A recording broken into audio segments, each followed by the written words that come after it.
আসসালামু আলাইকুম। আমি মোহাম্মদ ইয়াসিন বলছি, ইন্টারন্যাশনাল মেন্স রাইটস ফাউন্ডেশনের কেন্দ্রীয় মহাসচিব। আলহামদুলিল্লাহ, আমরা দেখেছি লাস্ট কিছুদিন আগেই international men's rights foundation Bangladesh সরকার কর্তৃক নিবন্ধিত হয়। এটা আমাদের একটি অন্যতম সাফল্য এবং আমাদের সাংগঠনিক কার্যক্রমের একটি নতুন যাত্রা। কেননা এই নিবন্ধনের মাধ্যমেই ইন্টারন্যাশনাল মেন্স রাইটস ফাউন্ডেশন একটি নতুন স্বীকৃতি পেয়েছে এবং আমাদের সামনের যে পরিকল্পনা সেটির সূচনা এই নিবন্ধনকে বলা যায়।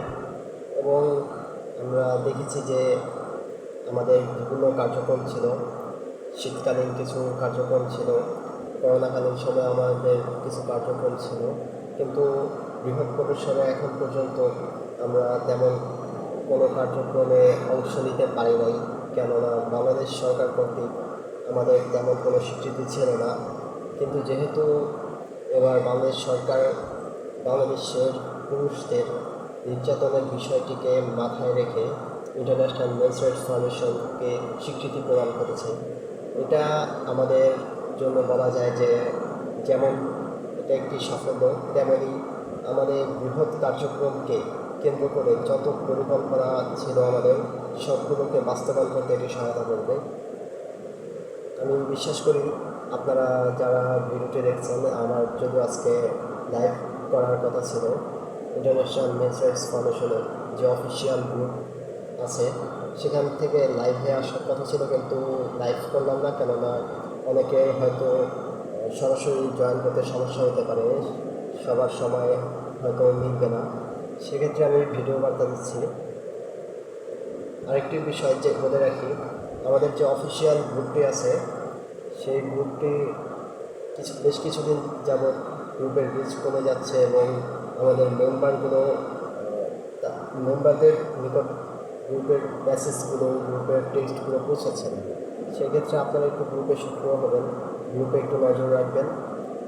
তো মূল কথা যেটি বলতে চাচ্ছিলাম যে ইন্টারন্যাশনাল মেন্স রাইটস ফাউন্ডেশনের এই নিবন্ধনকে কেন্দ্র করে আমাদের আগামী নভেম্বর মাসে একটি পরিকল্পনা আছে।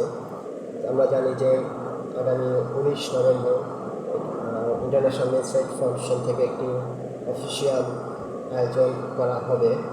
আপনারা সবাই সেখানে আমন্ত্রিত এবং ইন্টারন্যাশনাল মেন্স রাইটস ফাউন্ডেশনের সাধারণ সদস্য থেকে যারা ইন্টারন্যাশনাল মেন্স রাইটস ফাউন্ডেশনের সাথে যুক্ত না তারাও আমন্ত্রিত। ইন্টারন্যাশনাল মেন্স রাইটস ফাউন্ডেশন এমন একটি প্ল্যাটফর্ম, এখানে শুধুমাত্র পুরুষদের নির্যাতন নিয়েই যে কথা হয় বা পুরুষদের অধিকারকে কেন্দ্র করেই যে আমরা কথা বলি, বিষয়টা এরকম নয়। আমরা সমাজের বিভিন্ন দিক নিয়ে সমাজের বিভিন্ন জনকে আমরা উৎসাহিত করি, বিশেষ করে যুব সমাজকে। বর্তমানে আমাদের ইন্টারন্যাশনাল মেন্স রাইটস ফাউন্ডেশনে অনেক অনেক স্টুডেন্ট যারা আছে, ছাত্রছাত্রী, তারা আমাদের সাথে যুক্ত হচ্ছে প্রতিনিয়ত। বিশেষ করে আমাদের ইন্টারন্যাশনাল মেন্স রাইটস ফাউন্ডেশনের বড় একটা শক্তি হিসেবে কাজ করছে আমাদের অ্যাডভোকেট টিম। আপনারা ইন্টারন্যাশনাল মেন্স রাইটস ফাউন্ডেশনের সাথে যুক্ত হয়ে যেমন বাংলাদেশ সহ পুরো বিশ্বে একটি ভূমিকা রাখতে পারেন, তেমনই আমি মনে করি যে ইন্টারন্যাশনাল ফাউন্ডেশন আপনার জন্য এমন একটি প্ল্যাটফর্ম হতে পারে, যে একটি ওপেন প্ল্যাটফর্ম, যেখানে আপনি শুধু মানুষের অধিকার নিয়ে কথা বলবেন, বিষয়টি তা নয়। আপনি নিজের একটি পরিচয় ক্রিয়েট করতে পারবেন। আপনি ইন্টারন্যাশনাল মেন্স রাইটস ফাউন্ডেশনকে কেন্দ্র করে আপনি এই প্ল্যাটফর্মে দাঁড়িয়ে নিজেকে গড়তে পারবেন, একজন সচেতন নাগরিক হিসেবে নিজেকে গড়তে পারবেন, আপনি একজন পরিচ্ছন্ন মানুষ হিসেবে। বেশি কিছু বলবো না, ভিডিও করে যাচ্ছে। আসসালামু আলাইকুম।